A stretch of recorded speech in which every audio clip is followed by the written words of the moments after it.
আসসালামু আলাইকুম। রাজনৈতিক বিশ্লেষণে আপনাদের স্বাগত। সুপ্রিয় দর্শক, জামায়াতের আমির ডক্টর শফিকুর রহমান তিনি বলছেন, লড়াই চলবে, থামবে না। অর্থাৎ তিনি কথা বলেছেন।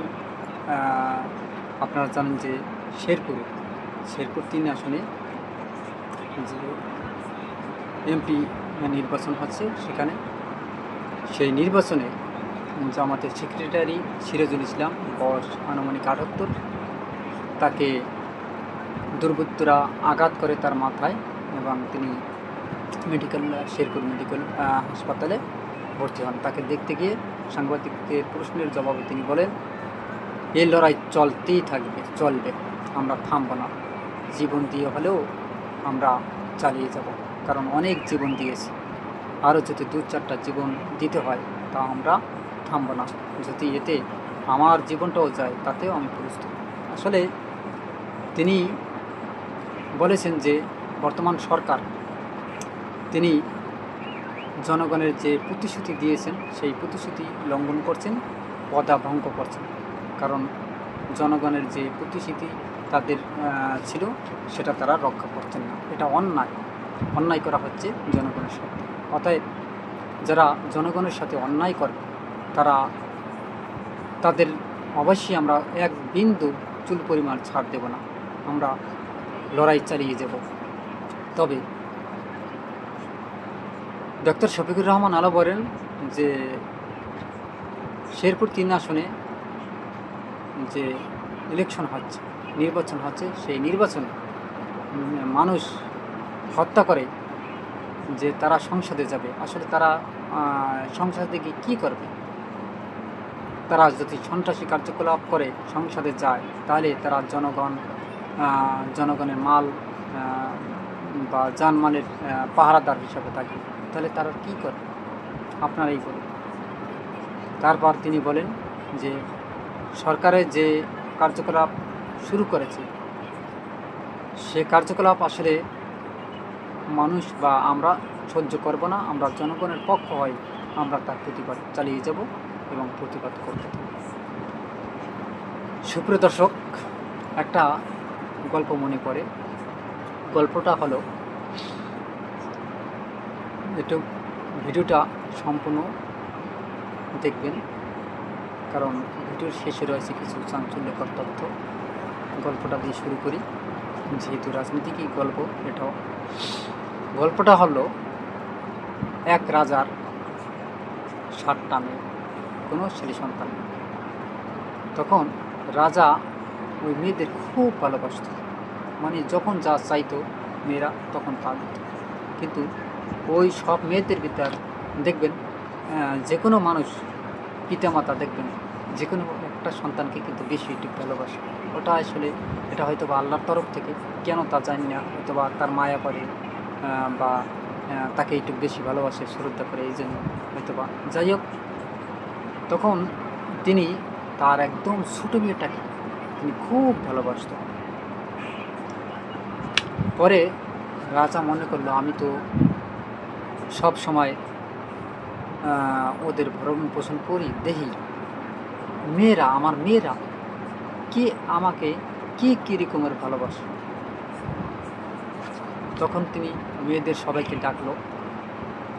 ডাকার পর বড় মেয়েকে জিজ্ঞেস করলো যে, বাবা তুমি আমাকে কেমন ভালোবাসো? বললে, বাবা আমি তোমাকে অনেক ভালোবাসি। তার পরেরটারে বলল, বাবা তুমি কেমন, আমার কতটুকু ভালোবাসো? বলে, বাবা আমি তোমাকে প্রাণের চেয়েও ভালোবাসি। তারপরেরটারে জিজ্ঞেস করলো, বাবা আমি তোমাকে মধুর মতো ভালোবাসি। তারপরেরটারে জিজ্ঞেস করলো, বাবা আমি তোমাকে মিষ্টির মতো ভালোবাসি। এরকমের একজনে একটা উপমা দিল। তারপর লাস্টে তার টার্গেট দেখে ছোটো মেয়েটা তার কী বলে, কারণ ছোটো মেয়েকে তো সে বেশি ভালোবাসে, সেটা ছোটো মেয়ে জানে। তবে ছোটো মেয়েটা ছিল খুব বিচক্ষণ এবং বুদ্ধিমান, কিন্তু ভদ্র নরম। যাই হোক, তখন তার কাছে যায় যে, বাবা তুমি আমাকে কেমন ভালোবাসো বলো? বলছে, বাবা আমি তোমাকে লবণের মতো ভালোবাসি। এই কথা শোনার পর রাজা প্রচণ্ড ক্ষেপে গেল যে কি, আমি তোমারে এত ভালোবাসি, সব মেয়েদের চেয়ে আমি তোমাকে বেশি ভালোবাসি, আর তুমি আমার এই সামান্য লবণের মতো ভালোবাসো? এটা একটা এই বিরক্তিকর, তুমি আমাকে ভালোবাসো না, তোমাকে আমি রাখবো না, তুমি যাও। উজিরকে ডাক দিল, যাও একে বনবাসে দিয়ে আসো। বলে কেন রাজা? কোনো কৈফিয়ত যাবা না, যাও, আমি যা বলছি তাই। তবে ওই মেয়েটা ছিল খুব সুন্দর এবং সুশ্রী। তখন মেয়েটাকে বনবাসে দিয়ে দিলে, মেয়েটাও বুদ্ধিমান, কিছু বলে না। বনবাসে দেওয়ার পর ওই জায়গাতে একটা রাজ্যের বাদশা, মানে 7 রাজার বাদশা, যে বাদশার ছেলে, অর্থাৎ তাকে সে শিকার, হরিণ শিকারে বেরিয়েছে ঘোড়ায় করে। তখন যখন শিকার করতে করতে বের হয়, তখন দেখে এই জঙ্গলের ভিতর একটা সুন্দর একটা মেয়ে। এই মেয়েটা কি এত সুন্দর! গেল তার কাছে, যে তুমি কে? প্রথম মনে করছে যে পরী, পরী মনে করে আর কি, যাইবে কি যাইবে না, যাইবে কি যাইবে না। তখন বলছে, জিজ্ঞেস করছে তুমি কে? বলছে আমার নাম অমুক। তুমি এখানে কি করো? সে আমাকে আমার বাবা বনবাসে দিয়েছে। কেন দিয়েছে? যে দেখেন, এসব পার্সোনাল বিষয় আপনি আমাকে জিজ্ঞেস করবেন না কেন, এবং আমার বাবার নামও জিজ্ঞেস করবেন না, আমি কোন রাজ্যের তাও জিজ্ঞেস করবেন না, আপনি কি বলেন। তখন বলছে যে আমি অমুক রাজ্যের বাদশার ছেলে। তখন তো ও অবাক, যে আপনি বাদশার ছেলে, আমি নাম শুনছি যুবরাজ যাকে বলে। বলছে যে কিছু মনে করবেন না। যুবরাজ বলল যে কি বলেন, আপনি কি আমার সাথে যাবেন? কয় না, আমি আপনার সাথে কীভাবে যাব? কয় আপনাকে যদি আমি বিয়ে করে নিয়ে যাই, আপনি কি আমাকে বিয়ে করবেন? বলছে হ্যাঁ। কয় তাহলে আমার একটা শর্ত আছে। যে কী শর্ত? যে আপনি এই যে 7টা রাজ্য আছে, এই 7টা রাজ্যে আপনি সমস্ত রাজাকে দাওয়াত দিতে হবে। তাই বলছি আচ্ছা ঠিক আছে, বড় একটা অনুষ্ঠান করবেন। অনুষ্ঠান করা, আচ্ছা ঠিক আছে। ও তাকে নিয়ে গেল, বিবাহ করলো, একটা বিশাল একটা অনুষ্ঠান করলো, 7 রাজাকে দাওয়াত দিল তার 7টা রাজ্যের। তখন তার বাবাও কিন্তু ওখানে আসছে, রাজার বিয়ে।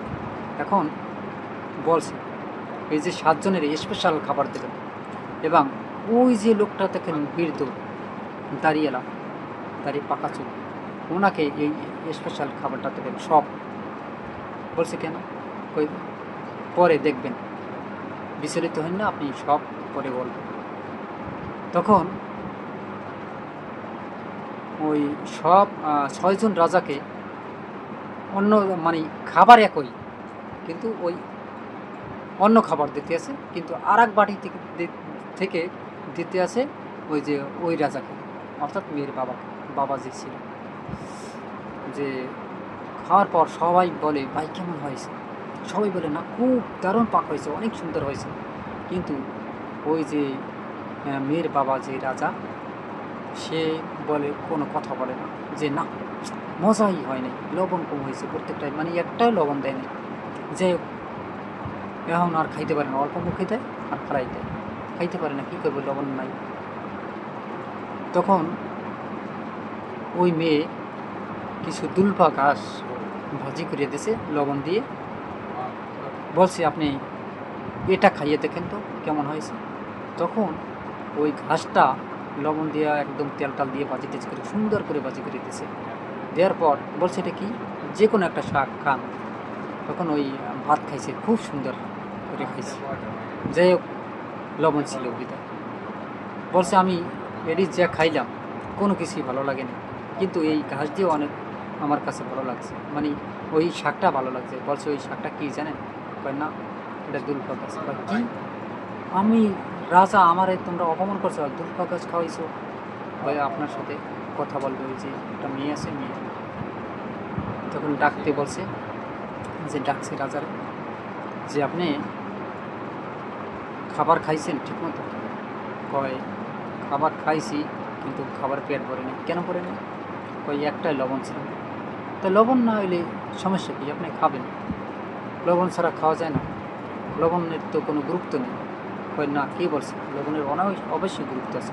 কয় লবণের যদি গুরুত্ব থাকে তাহলে আপনি আপনার মেয়েকে কেন বনবাসে দিয়েছেন? আপনার তো মেয়ে তো বলছে যে মানে বোকরা দিয়ে টাকা আম্মু সব বন্ধ। যে আপনার মেয়ে আপনাকে বলছে লবণের মতো ভালোবাসে, এই জন্য আপনি মেয়েটাকে বনবাসে দিয়েছেন। তখন রাজা খুব কান্না করে দিয়েছে, মানে দুঃখ পেয়েছে, আসলে আমার ভুল হয়েছে, আমি বুঝতে পারিনি লবণের যে এতটা গুরুত্ব। তখন বলছে, মা আমার ভুল হয়ে গেছে, তবে তুমি কে? তুমি এই কথা জানলে কীভাবে? তখন মুখ উঁচু করে দেখলে আমি তোমার সেই মেয়ে। অর্থাৎ তখন সবাই মিলে মামা, বাবা, মেয়ের এবং জামাই, তারপর সাথে করে রাজায় তার জামাই এবং মেয়েকে নিয়ে বেড়াতেও গেছে। যাই হোক, এই গল্পটা এই জন্যই বলেছি যে দেখেন, এই যে বর্তমান যে রাজনৈতিক প্রেক্ষাপট, অর্থাৎ আমরা যে যাই বলি না কেন, যদি সমাজে ভালো কাজ না হয় এবং ভালো কাজ যদি না করি, আমরা যতই গল্প করি তাহলে কিন্তু সেটা কোনো দিন মানে পূরণ হবে না। দেখেন, আমরা মুখে বললাম এক, কিন্তু কাজ করলাম আর। যেমন আমি বললাম যে আমি যদি ক্ষমতায় আসি তাহলে এই রাজ্যের সমস্ত কাজ মানে সব আমি করব, এবং কাজে কর্মে দেখলে আসলে আমি কোনো কাজ করছি না। তাহলে আমি যে এই যে জনগণকে ওয়াদা দিলাম বা প্রতিশ্রুতি দিলাম, কেন দিলাম? আমি তো কাজই করতে পারছি না। দেখেন, এটি না করে তার চেয়ে জনগণের পক্ষে কিভাবে কাজ করা যাবে এবং জনগণের মন কিভাবে জয় করা যাবে, এটি কিন্তু খুব এদিকে খেয়াল রাখতে হবে। দেখেন, প্রত্যেকটা রাজ্যের যে রাজা, তাদের কিন্তু দায়িত্ব হলো জনগণের মাল যান হেফাজত করা। আর এখন রাজারা কী করে? এই রাজ্যের যে মানে চুষে খেয়ে হাজার হাজার কোটি টাকা বিদেশে পাচার করে এবং সুইস ব্যাংকে অ্যাকাউন্ট খুলে আরও মানে কীভাবে টাকা, আসলে একজন রাজার টাকার প্রয়োজন হবে কেন? কারণ তার রাজ্যটাই তো তার, তাহলে সে টাকা দিয়ে কী করবে? সে খাইবে, নাস্তা করবে, সবই তো রাজ্য থেকে পাচ্ছে। তাহলে তার টাকাটার কেন প্রয়োজন হবে? হ্যাঁ, টাকার প্রয়োজন আছে, আমরা অস্বীকার করি না। ঠিক আছে, সে একটা ব্যবসা প্রতিষ্ঠান খুলুক, যদি তার টাকার প্রয়োজন আছে, যেমন একটা গার্মেন্টস করুক বা একটা প্রতিষ্ঠান করুক, সমস্যা কী কোথায়? কিন্তু বাংলাদেশে যারা রাজনীতি করে আমি দেখতেছি, মানে আমার বয়স তো কম হয় নাই, প্রায় 39-40, দেখতেছি যে তারা এই রাজনীতি একটা ব্যবসার জন্য করে। মনে হয় এটা একটা ব্যবসা প্রতিষ্ঠান খুলে বসছে, এখান থেকে কারিগরি টাকা আসবে, কারিগরি টাকা বিদেশে পাচার করবে, খাবে, ব্যাংক ব্যালেন্স ভর্তি করবে। আসলে এটা কি সেই হযরত মুহাম্মদ সাল্লাল্লাহু আলাইহি ওয়াসাল্লাম এবং থেকে শুরু করে আপনার যে যত সাহাবীরা ছিলেন, তাদের আদর্শে রাজনীতি করা হয়, রাজ্য পরিচালনা করা হয়?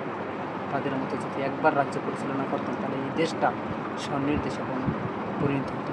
দুবাই, আবুধাবির কথা বলি, কবে ভাগ হয়েছে?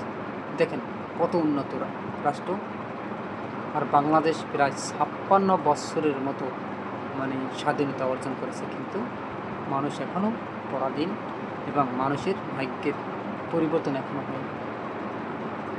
এই কারণেই সংস্কার প্রয়োজন। এই গণভোট মানুষে প্রায় 70% লোক হ্যাঁ ভোটে দিয়েছে এই কারণে। সুপ্রিয় দর্শক, আপনারা কী মনে করেন? আসলে গণভোট বা সংবিধান সংস্কার প্রয়োজন কিনা? অবশ্যই আপনাদের মতামত কমেন্টে লিখুন। ভিডিওটি ভালো লাগলে RS বাংলা নিউজ 24-কে সাবস্ক্রাইব করুন, বেল বাটন অন করুন এবং ভিডিওটি সবাইকে দেখার সুযোগ করে দিন, লাইক ও শেয়ার করুন। সে পর্যন্তই, আসসালামু আলাইকুম রহমতুল্লাহি ওয়া বারাকাতুহু।